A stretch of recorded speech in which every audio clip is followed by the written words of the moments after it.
Қазақстан Республикасы мемлекеттік қызмет істері және сыбайлас жемқорлыққа қарсы іс-қимыл агенттігінің жұртшылықпен байланыс жөніндегі департамент басшысы Арман Бердалин мен республикалық мониторингтік топтың мүшесі Төлеутай Рахымбеков Ұлытау ауданының халыққа қызмет көрсету орталығы мен жұмыспен қамту және әлеуметтік бағдарламалар бөлімінің қызметімен танысты.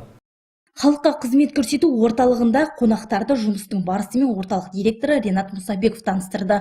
Оның мәліметінше, ғимараттың іргетасы 1957 жылы қаланған, 2007 жылы күрделі жөндеу жұмыстары жүргізіліп, қайталап пайдалануға берілген. Дегенмен бүгінде нысан тозып тұр, сондықтан жаңа ғимарат болса деген тілектерін де білдірді орталық директоры. Мұнда мемлекеттік қызметтің 243 түрі ұсынылады. Онда халыққа жеке куәлігін беру, тіркеуге тұру мен шығу және басқа да қызмет түрлері бар. Бүгінде электронды қызмет түрін көрсетуге де басымдық беріліп отыр. Сондықтан мемлекеттік мекеме қызметкерлерінің 80% электронды құжат айналымы түріне көшкен. Бұл мәселе аудан әкімі Ануар Омардың жеке қадағалауында. Әр апта сайынғы өтетін аппарат мәжілісінде осы мәселе қаралып талқыланады. Орталықта 5 маман еңбек етеді. Дегенмен мамандардың жетіспеушілігі орын алуда. Сондықтан осы мәселеге агенттік өкілдері тарапынан талқыға салынды.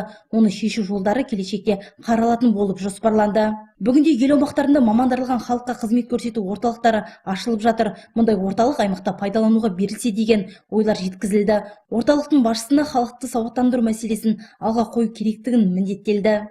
Жалпы қазіргі басты мәселе халықты көбірек сауаттандыру бойынша жұмыстар жүргізілуде. Олар қазір білмей, бар, яғни біз алдына бал қойып қасық бермегенмен бірдей болып отырмыз да қазір. Бүкіл жеңілдіктер бар, соны пайдалануды үйрену керек. Сосын біз өз кезегімізде интернетті күшейту. Қайта слабый болса да әйтеуір интернет бар.